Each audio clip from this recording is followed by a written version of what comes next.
Hello again. I have another interesting idea for a video with everything that's been going on with me. I wanted to do less of a motivational speaking and more of an education type video.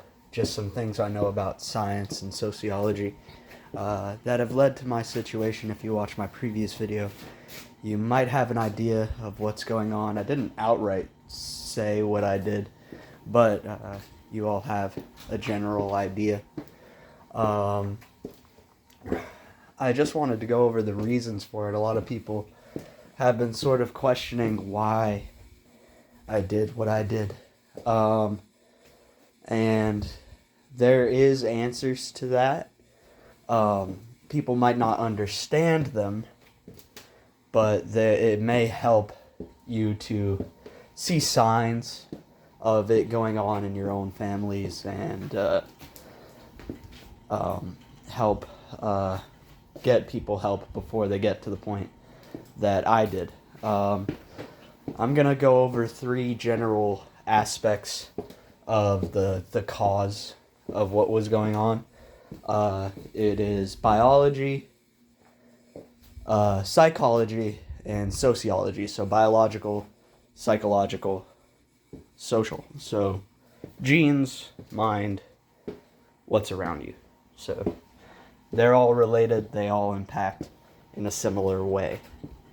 My college degree speaking for me. So let's start with the biological. So my issue and the general biological cause for depression is that the body stops releasing certain hormones that are meant to stabilize your mood, to make you happy per se, or to make you not just happy but content. So if you were to look at my hormone levels when I was at my worst, there was probably a high level of cortisol, which is a hormone that's released during times of extreme stress. So my body was basically malfunctioning to where it was releasing this hormone just regularly. So it was not, I was stressed with no real reason for being stressed except for the fact that I had that hormone in my body that was creating that level of intense stress. So when one might think that would create an extreme tolerance for stress over time in the body, it actually gradually diminished my ability to handle stress. Because I was just so stressed out over nothing that when something actually happened, took me over the edge. So that's biological. Also, lack of, with all that stress, you get reduced levels of the good hormones, the serotonin and dopamine. I did try to take a couple medications that boosted those, but it wasn't really counteracting the intense level of cortisol that was in my system. So it wasn't really working for me. So sometimes the medical treatments, they don't work for everybody because not everything that's going on in everybody's body is the same. So you have to kind of take some time and figure out if you're attacking this from a biological perspective. You have to take some time to figure out what might cause, what's actually causing your specific depression. Is it that you're not getting enough of the good hormones, or is it that you have too much of the negative hormones? Because if you have too much of the negative, you need something that suppresses that versus something that increases your positive, because all you're doing is trying to balance a scale, and you're not really going to balance it well if your body's making just too much of that negative. All you're going to do is bring it down a little bit. It's not actually going to fix the problem. So that was it on a biological level. If you look at it from a psychological level, Uh, I guess the hormones could also be considered psychological, but I was doing some behaviors that are signs of the struggle that I was going through. So on the psychological level, it's more your behaviors that are warning signs that other people can pick up on. So I was isolating myself a lot. So I was feeling alone, feeling lonely. That boosted the biological stuff that was going on in my brain. Uh, I was not actively seeking out positive relationships. I was more of just trying to wallow in this feeling that I had of being alone. Like it's like a magnet. Negativity attracted more negativity. Although I know that's not really how magnets work. The same sides repel each other, but I digress.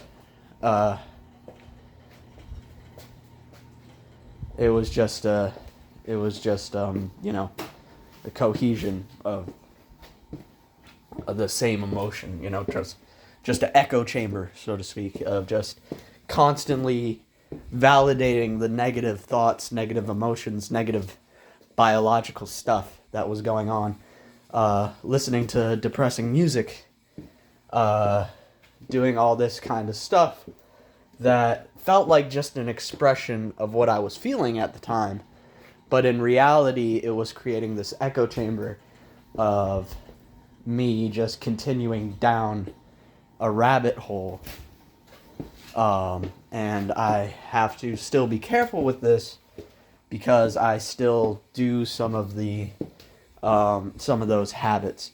I do have the biological side of things pretty much figured out at this point. So it's not as much of a detriment as it was, but it is still something to watch for and for my family to be concerned about, especially if I miss any of my medications one day. It could lead to a problem. So it's definitely something to watch for. The behavior of someone is very important to monitor when they are having these kind of issues. It is not going to hurt someone to ask them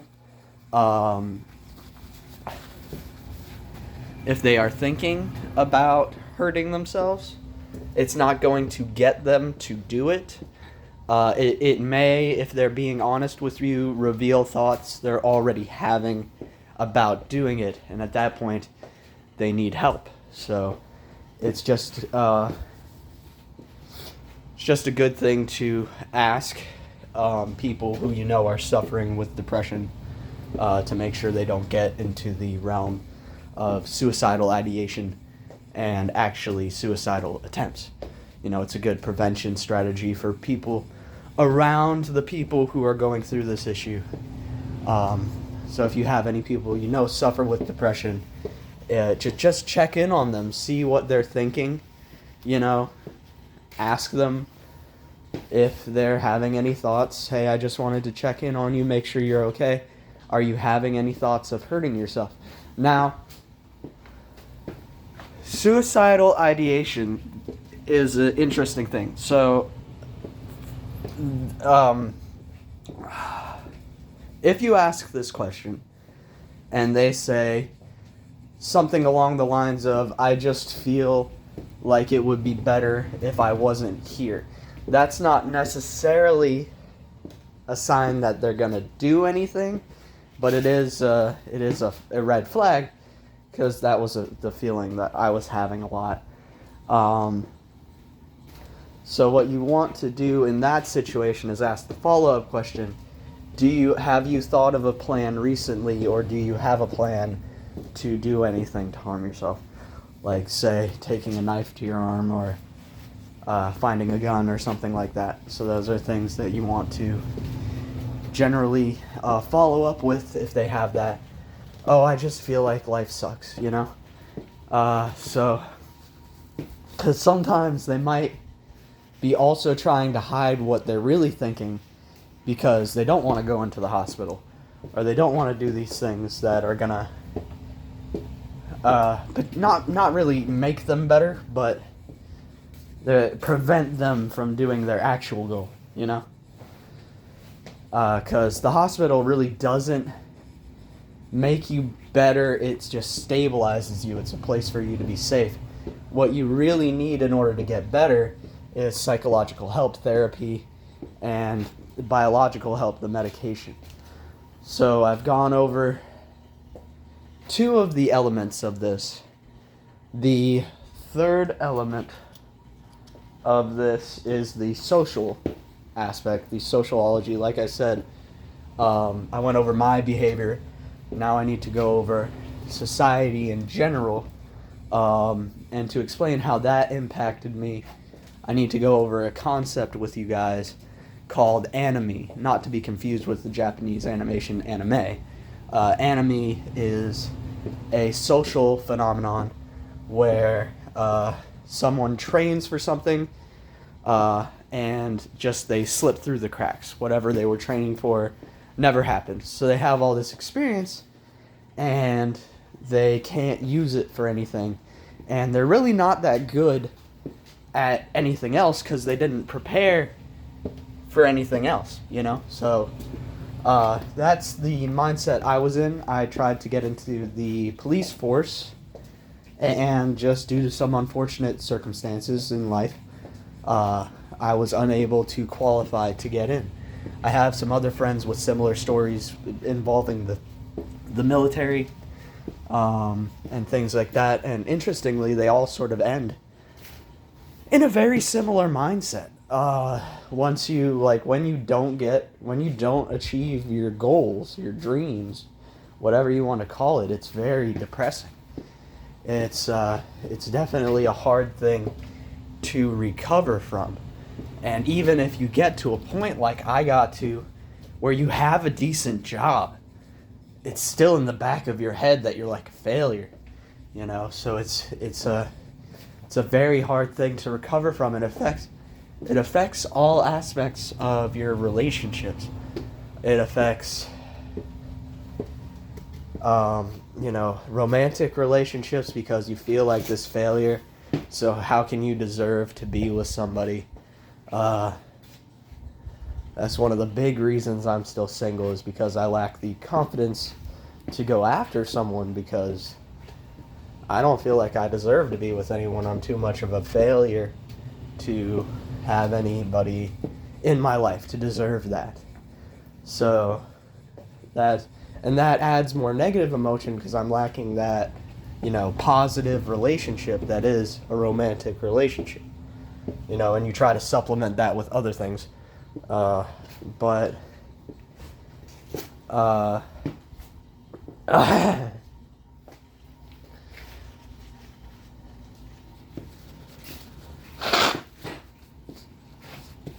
forgive me, my allergies are acting up.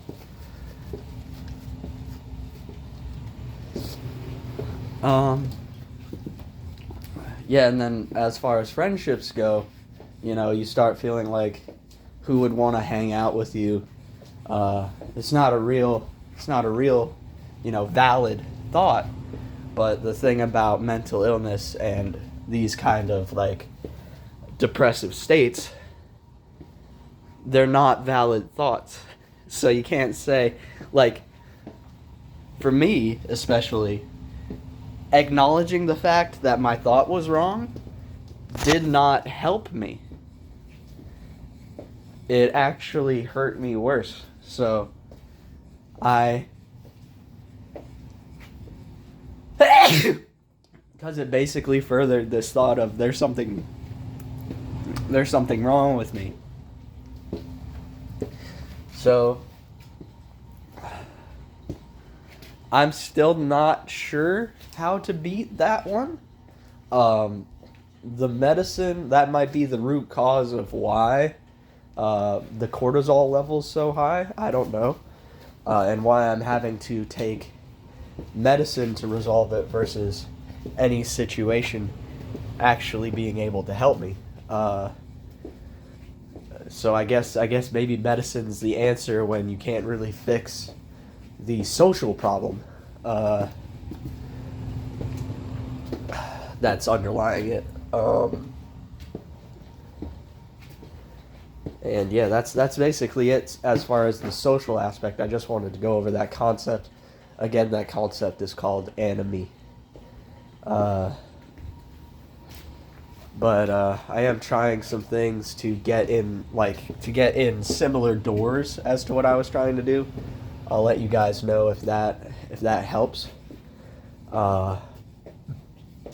It does definitely feel like, since this has happened, that I'm striving for my goals again, versus kind of accepting the fact that they were never going to happen, which is kind of where I was at. So I'm kind of trying to create new ones, in a sense.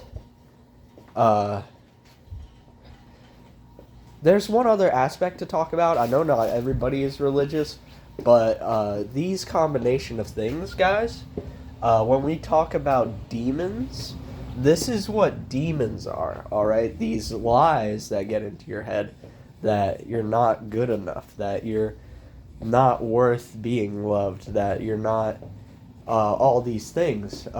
That's why demons are so often related to mental illness. Like, a lot of people who have mental illness claim they're seeing demons. Because all that demons are negative messages. Because an angel, if you're looking into what demons are, like religiously, an angel is a messenger of God, or the gods, if you're polytheistic. So, angel is just Hebrew for messenger. That's all that means. It doesn't really give a physical description. It's just a message. So it could be a thought in your head. That could be an angel.